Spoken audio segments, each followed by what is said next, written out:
Greetings, class. Today I'd like to share with you some information concerning a presentation entitled Henry Knox's Ticonderoga Expedition, a Critical Contribution to the American Revolutionary War.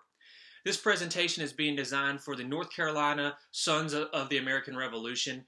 in an effort to promote historical literacy and provide a powerful story of encouragement and patriotism.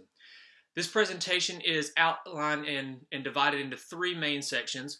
The first section will begin with kind of Knox's background as a book salesman and kind of a military historian, and what ultimately led him to getting involved in the American Revolutionary War to begin with.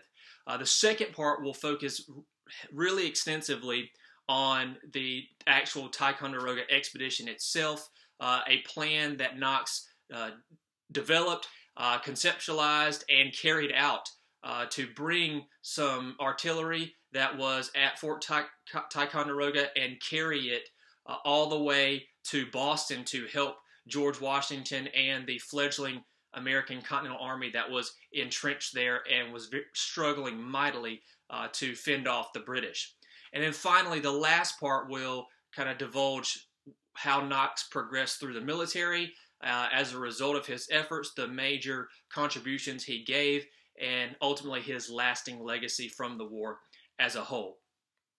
Now, staying true to the nature of the organization, as well as the period itself, this discussion will focus heavily on primary source material that I was able to pull from the Jerry Falwell Library Database entitled America's Historical Imprints. That material will include memoirs from Major General William Heath, who gave detailed descriptions of some of the events going on during the Revolutionary War. There's also the historical journey of the American War from the Massachusetts Historical Society, and then some letters to and from George Washington, who was the acting commander-in-chief of the Continental Army at that time, and there's lots of interaction there that detail a lot of the events that are going on concerning Henry Knox as well. So from these materials, this presentation will highlight Knox's development of a plan to carry a team up to Fort Ticonderoga, break down the artillery that was at that captured base, and transport it back to Boston, where the Americans were under fire and struggling mightily to fight off the British, who greatly outmatched them in terms of firepower. At the time, the American fledgling Continental Army did not have artillery or heavy firepower, and so they were struggling to fend off the much stronger British Army at that time. And so Knox will develop and then carry out this incredible plan in which he carries a team up to the fort, breaks down the artillery that was there, transports it some 30 miles down the river on barges that they had to hand forge, get all these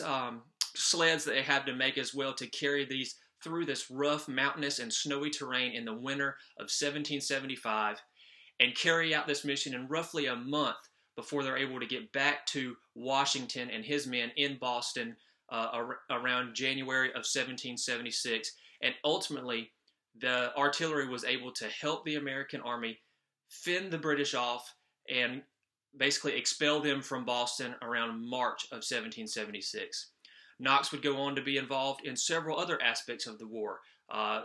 helping to stage Washington's famous crossing of the Delaware River, placing the artillery at Yorktown, where ultimately Americans were able to finish off and win the war. And he would go on to later become America's first ever Secretary of War.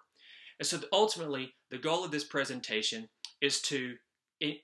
inform others of this amazing story and contribution of someone who is often maybe overshadowed by other heroes of the American Revolution in Mr. Henry Knox, and then also to inspire others with this incredible story of ardent patriotism and dedication to American liberty. Thank you.